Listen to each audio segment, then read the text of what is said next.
Assalamualaikum warahmatullahi wabarakatuh. Saya Khairunisa, Insinyur 76 dari Prodi Psikologi Islam. Di sini saya akan membuat video untuk memenuhi tugas dari mata kuliah Psikologi Abnormal untuk mereview suatu film yang berjudul Infinitely Polar Bear.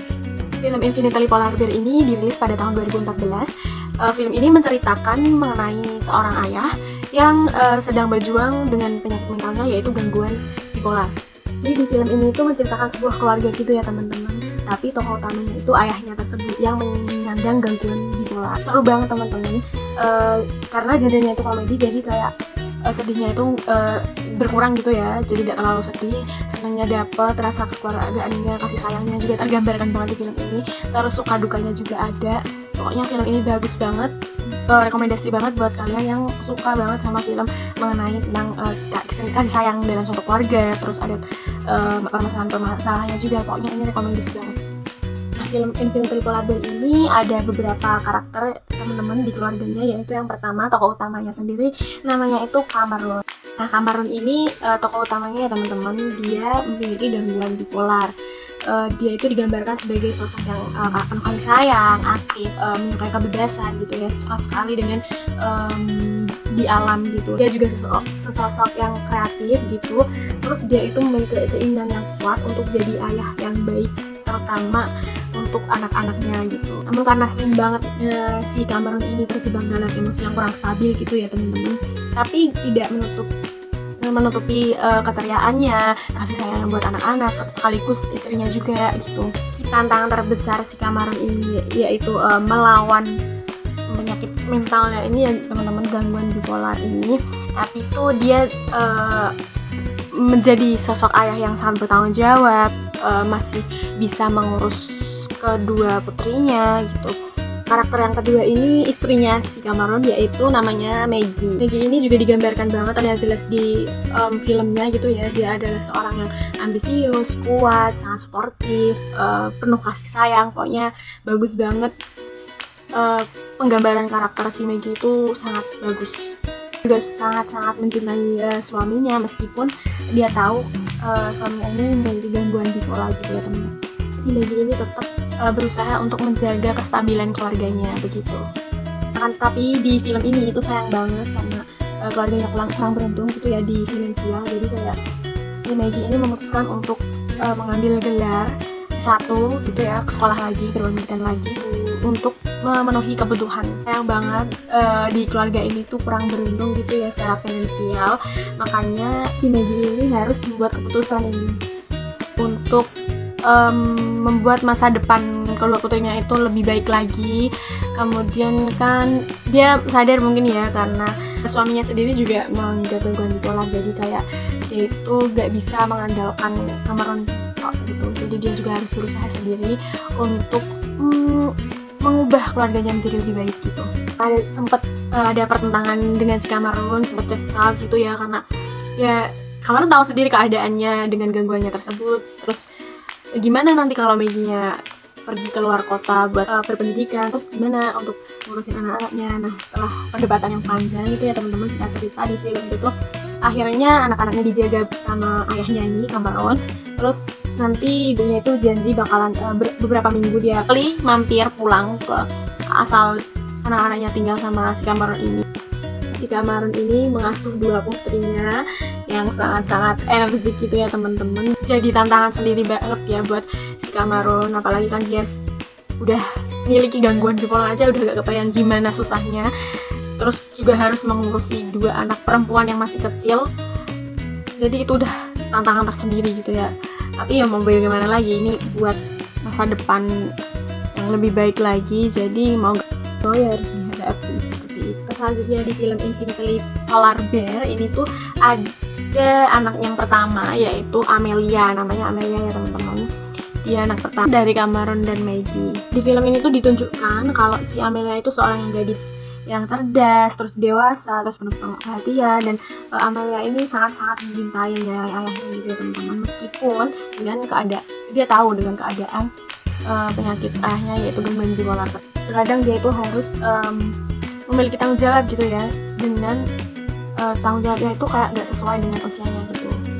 Peran Amelia di film ini, di film Infinitely Polar Bear ini tuh jadi penjaga emosi itu di keluarganya. Jadi seringkali kayak mencoba untuk menyeimbangkan emosi suasana hati Cameron gitu ya, yang sedang berjuang juga dengan perasaan emosional itu. Tetap si Amelia ini tetap kok memiliki hubungan yang erat dan sangat-sangat menyayangi ayahnya gitu, meskipun kadang-kadang juga terasa merasakan terbebani gitu ya karena situasi keluarganya. Karakter yang terakhir ini anak bungsu sekaligus anak kedua dari Cameron dan Maggie di film ini, namanya Faith. Faith digambarkan sebagai sosok gadis kecil gitu ya, yang masih polos, spontan, lugu ya, kayak seperti gadis kecil pada umumnya gitu, anak-anak pada umumnya. Tapi si Faith ini tuh memiliki kepedulian yang tinggi gitu ya teman-teman sama ayahnya. Terus meskipun dia masih kecil, dia masih muda, menunjukkan ketahanan emosionalnya gitu teman-teman. Jaga, mempertahankan untuk tetap stabil gitu ya dalam menghadapi situasi keluarganya. Ya, anak terakhir, anak bungsu di film Infinitely Polar Bear, si Faith ini tuh sangat-sangat tergambarkan banget ya gimana gangguan bipolarnya Cameron ini bekerja gitu. Jadi mau gak mau Faith harus jadi penengah antara Amelia sama Cameron gitu. Dia juga di luar kota dan mereka juga sendirian, cuma bertiga dengan ayahnya yang di keadaan seperti itu. Jadi mau gak mau juga kita juga harus berhati-hati gitu ya teman-teman. Maksudnya si Faith ini juga harus berhati-hati ya dalam mengambil keputusan atau penyampaiannya gitu.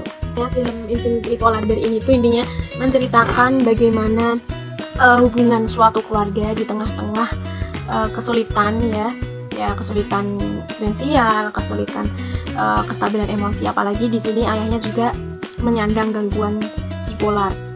Itu digambarkannya demikian rupa gitu ya.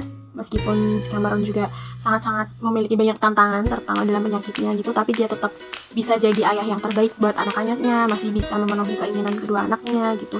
Terus si Maggie ini juga sangat-sangat ambisius dan yakin, sangat positif gitu ya teman-teman. Bagus banget penggambaran karakter si Maggie ini karena dia sangat yakin, dia juga sangat mencintai kedua putrinya, terutama juga mencintai suaminya gitu ya. Dia yakin bahwa dia bisa mengubah keluarganya ini menjadi lebih baik.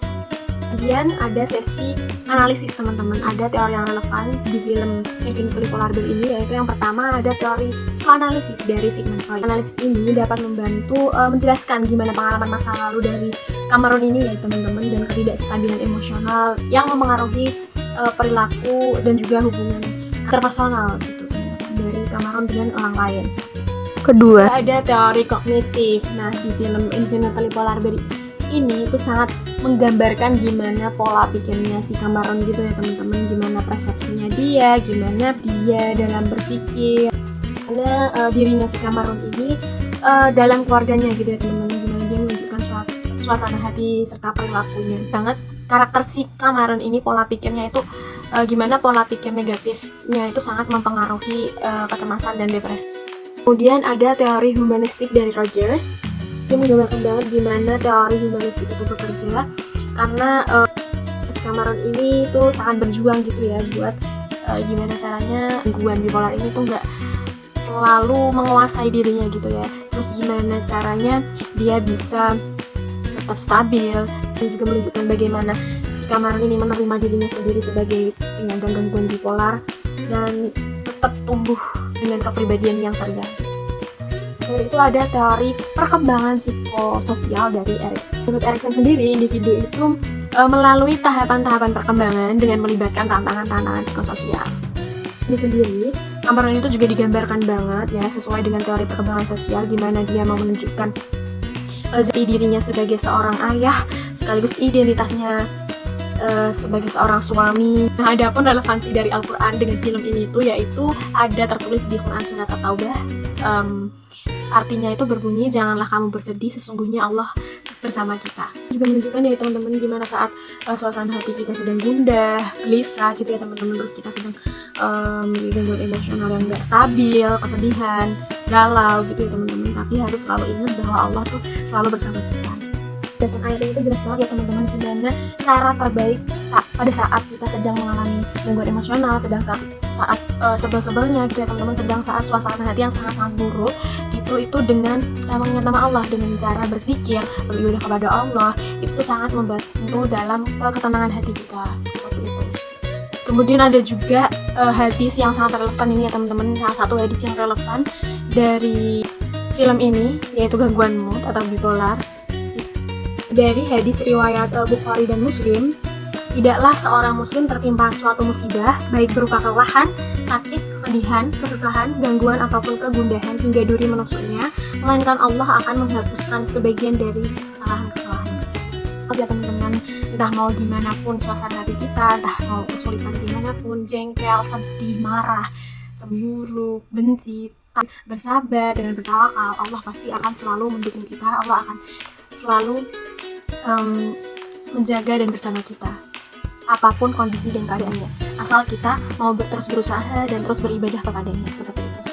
Ini tadi ya teman-teman, ini gimana penjelasan setiap karakter-karakter di film Infinitely Polar Bear ini, gimana Cameron yang berjuang dengan gangguan bipolarnya ini, gimana dukungan keluarganya, gimana bentuk kasih sayang sangat tergambarkan di film ini, dan gimana tadi paparan-paparan karakternya sudah saya jelaskan tadi. Film ini sangat rekomendasi banget buat kalian yang suka banget sama film yang bertemakan kekeluargaan, tetap lucu, komedi meskipun sedang bersedih. Pokoknya kombinasi yang sangat bagus banget dan penggambaran-penggambaran yang sangat real gitu ya teman-teman.